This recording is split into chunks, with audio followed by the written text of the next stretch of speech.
Greetings, everybody. I hope everybody's doing well today. So, today we have a few things that we're going to discuss in regards to a few shows that I follow and that are coming out. Um, there's probably about 10 of them that I follow, and then there's some TV shows that are up and coming, that are new and all that. So, I'm going to try and make this as short as possible, but there's about 10 of them with a little bit of synopsises and all that stuff. So I'm going to go through them. So, number one, Snowpiercer debuts a season 2 on TNT. It started a few days ago on January 25th. TNT takes on the 2013 Bong Joon-ho Despasian thriller is leaving the station for season 2. This time around, a handful of exciting newbies, including Sean Bean, Rowan Blanche, and Stephen Ogg, joining the cast. I don't know much about it other than that it's like a there's a wasteland of ice all over the planet, and the only thing they can get around on is this train apparently and stuff. I don't see what the big deal is, but somebody asked me about it if I might review it or look at it or whatever. But I'm gonna check it out. It's season 2, so that means I got to catch up on it. But it might be good. I don't know. Number 2. Falcon Winter Soldier on Disney Plus starts March 19th. I assume it's going to start after WandaVision. I'm trying to get through WandaVision, but I'm really like chewing my nails here and all that. I can't get past episode 2 and stuff and all that, and the video has not done very well on any of the platforms that I have my videos on, so I might just leave it there. Uh, so, as everybody knows about the end of Endgame, Chris Evans, Steve Rogers hands over his shield to Anthony Mackie's Sam Wilson, essentially crowning Wilson as the next Captain America. Presumably, this Marvel show will feature Sam and Sebastian Stan, Bucky Barnes, Cap's best bro, teaming up to fight Helmet Zero and other bad guys. I'm actually looking forward to this, and all that. I'm not, you know, I don't mind the whole passing of the torch and, or passing of the shield to Anthony Mackie's character, but Sam Wilson is an established character of the Falcon.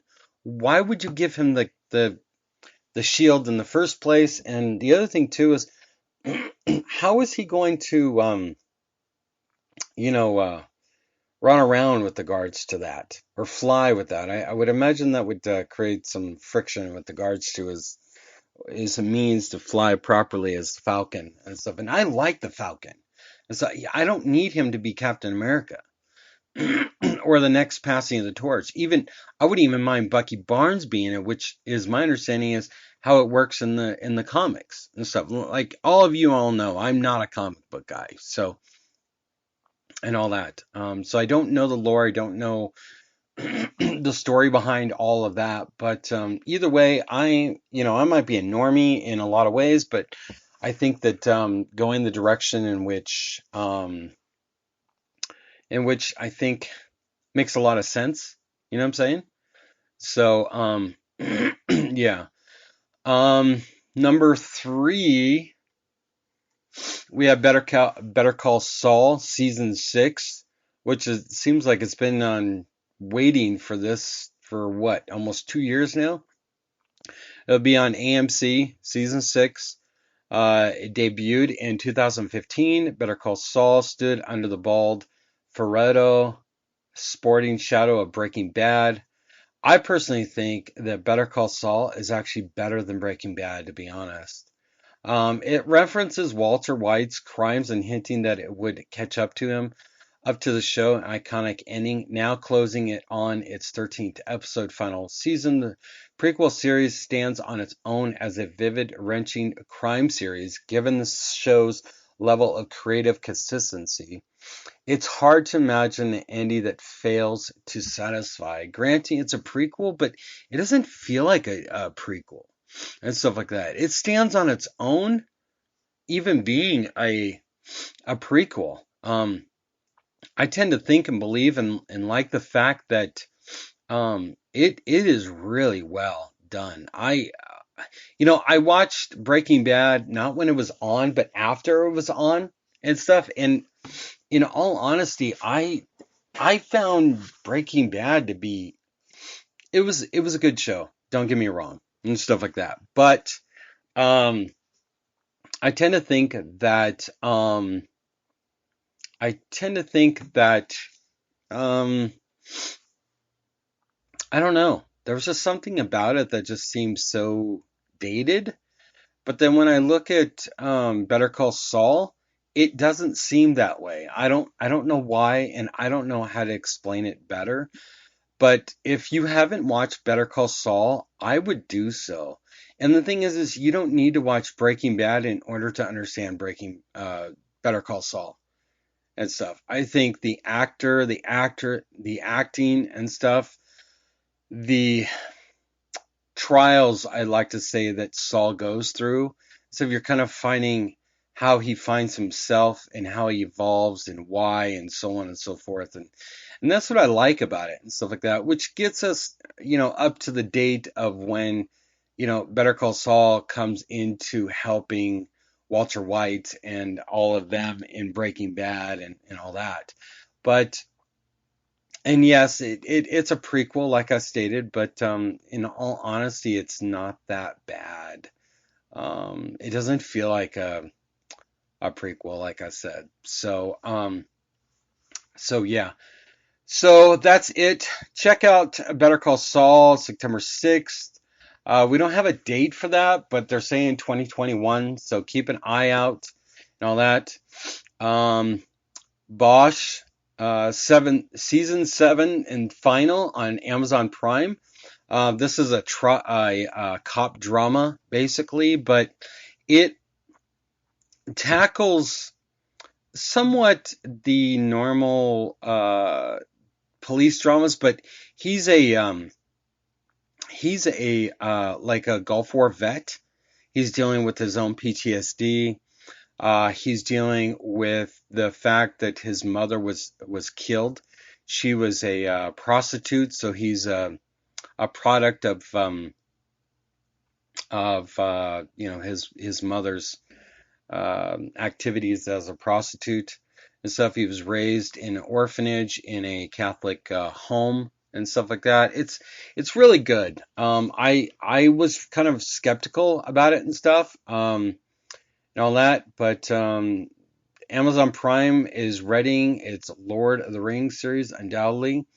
Of course, and Bosch is on Amazon Prime.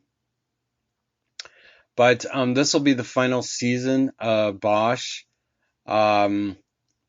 It's the longest running show on Amazon Prime.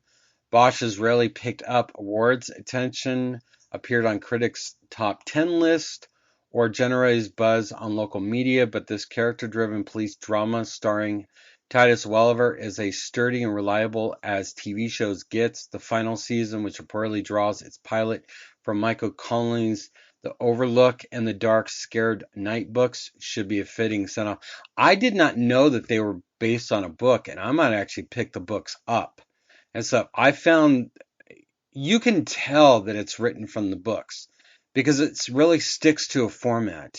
It really, really does. And I have to say that I really, really enjoyed it. And so I was really, and dude, what a great name, Titus Welliver. Isn't that a great name? He actually starred in a recent episode of The Mandalorian on Disney Plus recently too, as well. When the Mandalorians were stealing a cargo ship or something like that for Moff Gideon and all that, but he died and stuff like that. So if you have Amazon Prime, I would check it out. Um, and all that. Let me know what you think. I don't know when it's going to drop, but I've been told that it's sometime mid to late 2021 and all that. Um, but like I said, I'm not too sure. Let me know. And also, too, Amazon Prime is going to be having Lord of the Rings as well, too. Um, and that kind of goes into my secondary area too as well. Here is Lord of the Rings is going to be on Amazon Prime. They're saying it's supposed to drop 2021, but I don't think so. I think maybe early 2022 and stuff. The first 5 very extensive Lord of the Rings seasons is headed to Amazon in 2021 as the company tries to serve up the next Game of Thrones before the next Game of Thrones House of Dragons hits HBO. Set in the Second Age, the series will take place long before Frodo was running around the Shire, so it's a gamble to suss out that will actually take place in Middle-earthing prequel. I'm not too sure about this. I've heard a lot of mixed things about what's going on with this show, and there's some concern with regards to the wokeness of what's going on with it and stuff, so I'm not too sure what to think about it. And I'm not a big Lord of the Rings fan and stuff. I like the books. I've read the books. The book is freaking huge. I mean, it's like almost 5 or 6 inches thick and stuff, dude. I read this when I was overseas a lot and stuff like that because I had a lot of time to read and all that. And I I read the books and stuff. I like the books and all that. I'm not really sure and not sold on the fact that we really need this. I don't think it's going to be the next Game of Thrones. To be honest, I think there's a lot of other franchises out there that could maybe do that better. But it's kind of like, who asked for Lord of the Rings, in all honesty, right? So, um, so the next one on our list is the Loki TV show on Disney Plus. The synopsis is, after escaping through time in Avengers Endgame, Asgard's exiled trickster god exiling falls in with the Time Variance Agency. The secretive organization keeps track of various timelines in the multiverse, tweaking some and eliminating others it deems too dangerous to exist, generally keeping the citizens of the timelines from traveling back and forth in time and changing the past of the future. How this all ties in with the large Marvel Cinematic Universe Phase 4 storyline is anyone's guess. Also, too, this has been the show that I've been looking forward to, but I'm not sure what exactly. Um, I'm not really sure. I've heard a lot of rumors in regards to Loki is not going to be in it very much, to there's going to be a female Loki or something like that. I don't know, but Tom Hiddleston is a really good actor. There was a show on, not a show, but a movie on Netflix in which Tom Hiddleston played not a James Bond, but a James Bond type character, and holy shit, did he knock it out of the park. I can't remember what the damn movie was and stuff, but maybe I should have been a little bit more prepared. All that, but you can look it up on IMDb and see what it says and all that. But yeah, I don't know what to think of it, the whole Loki thing. I'm actually more looking forward to it and stuff. I was never into WandaVision in the first place. I was kind of skeptical of the whole thing. But yeah, so the next one on our list is called The Old Man. It's on FX on Hulu and Hulu. It stars Jeff Bridges, from Tron Legacy and all that. He's been all kinds of stuff. He's pretty up there in the age too as well, which I'm surprised he's still kind of working. The synopsis is Jeff Bridges, a major movie star who has yet to make a play for the prestige TV glory stars, a thriller about a retired CIA officer who wants to live off the grid, but keeps getting pulled back into the shady world he thought he left behind. Adapted from a novel by veteran guru writer Thomas Perry, and a co-starring Joe Lithgow, Amy Brennan, and Ali Saskett. The show Think True Grit Meets America is still scheduled for 2021, even after Bridges announced during production that he had been diagnosed with lymphoma and all that. I love John Lithgow from Third Rock from the Sun and stuff, and Harry and the Hendersons and all that. He is such a good actor. It's unfortunate he's getting up there in age because he's probably one of the most underrated actors around. He seems very humble. I've never heard anything bad about the gentleman and all that, but it sounds like a pretty interesting show and stuff. I've tried to be a little bit open-minded about some of the shows that are coming out. That's why I've kind of picked about 10 different shows to see where, and all that, that kind of sound interesting to me. If there's anything you want me to review, I will. And our next list is Ozark Season 4. It's its final season on Netflix. This show I've done a lot of reviews on for Season 2, 3, and predictions and speculations on Season 4. The synopsis for the final season of the tense Missouri set money laundering saga will be nothing short of shocking, we expect. The birds keep getting deeper in bed with the dangerous people now. The cartel boss Omar Navarro, the FBI, and it's only a matter of time until the blocks crumble beneath them, sending their family and associates into a freefall. This show is really well done. Jason Bateman is a star. He directs, he writes it, and stuff like that. If you have not checked it out, I would get on Netflix and go and binge it and stuff like that before Season 4 comes. And you know what? It is really, really well done and stuff. It's got a good cast of people. It's got a lot of twists and turns. The writing as well is really good. The acting is spot on. The setting being in the Ozarks of Missouri and all that stuff and the intrigue of it all is very, very good. And stuff. I really, really enjoy it. But what really drew me to it is because I really love Jason Bateman as an actor. And stuff. Jason Bateman is he's been around. He was a child star, but he seemed to have, I don't know, he's seemed to have made it out and stuff and into, adulthood pretty well. I don't know. I've never heard of anything bad happening to him and all that. But I think that if you have check it out. There's a lot of actors that are not, A class actors, stuff like that, more B, C class, and stuff like that, like supportive roles and all that stuff. So yeah, so check that out. I'll be definitely doing reviews on Ozark and stuff like that. I've got quite a few in the last year or two with regards to reviews and stuff, speculations, all that. Some of my early videos are kind of rough, but bear with me. I'm sorry.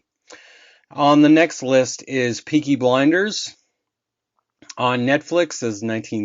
This is season 6. It's a melodrama gangster set in the slums, basically, of England. It starts out like basically soldiers returning from World War One and stuff like that, and then them returning to basically a gangster lifestyle. The synopsis for season 6 are Peaky's. The biggest question at hand after the doozy of 5th season in Steve Knight's English mob series is who betrayed Tommy Shelby and caused his plan to take out political rival and a literal fascist Oswald Mosley to fail. We have some thoughts and stuff. I haven't done any reviews of Peaky Blinders, but I'll say Peaky Blinders is about 6 to 7 episodes, but they're like 60 minutes each and stuff. And I was kind of disappointed that they're about 5 to 6, 7 episodes, but whoever's writing it and stuff, dude, it is really well done for being 6, 7 episodes. You would never think it, um, and all that. But check it out on Netflix. Go and binge it. You can get through it pretty damn quick too, as well. Um, but it follows that time period, a lot of fascism, the Nazis rise to power. You've got Churchill in there, the Queen, the King, and all kinds of stuff. It's a very interesting show, and it's got Cillian Murphy in it as the lead, as Tommy Shelby and stuff, and everybody in it is really, really compelling and stuff. It's probably one of the most underrated shows and stuff, and so I think you should try and check it out. And next on our list is The Witcher, season 2 on Netflix. A synopsis is: toss around a coin to your local Witcher. Henry Cavill's brooding, wandering monster hunter Geralt of Rivia is coming back this year with all the fucks you could hope for. Video game, book series fans should be in for a little treat. We're betting season 2 is adapting the first book of the main Witcher series, Blood of Elves. Ciri could be much older. Yennefer should still be on the mission to become the greatest sorcerer. Jesker, without a doubt, will still be penning his annoyingly catchy bard songs. You can't escape destiny, Gerald. I don't know how this is going to work out. I heard that Henry Cavill he has gotten injury from something. So, I don't know what's going to happen. Also, too, there seems to be some mix or discussions in regards to the potential of The Witcher being more woke, I guess, and kind of pushing aside Henry Cavill's character, The Witcher. So that's why everybody was watching it, because of Henry Cavill.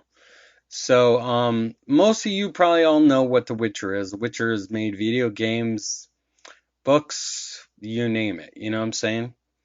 So let me know what you think down below on that.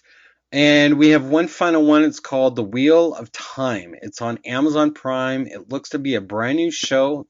The synopsis says, will this series, Amazon's other blankable fantasy book series adaptations that's been in confusing development hell for years, really come out in 2021, as the Oracle IMDb says? We won't hold our breath, but we are looking forward to finally seeing Robert Jordan's written visions of the Third Age. Apocalyptic breaking of the world and hunt for the dragon reborn brought to life on the silver screen. I don't know anything about this. I looked it up. There wasn't really much on there. I thought I'd throw something else in there to kind of put 10 in there. So I'm going to try and, cut this all up. Not cut it up, but give you, down in the description area and stuff like that. Some of the different areas and all that. Let me know what you think about these 10 shows. Do you think that I should do any reviews? Which ones? What sounds interesting to you? Please like, subscribe, share. And I'm sorry that this is getting almost to 25 minutes. Please bear with me and stuff. You take care, everybody. We'll be talking to you later. Bye.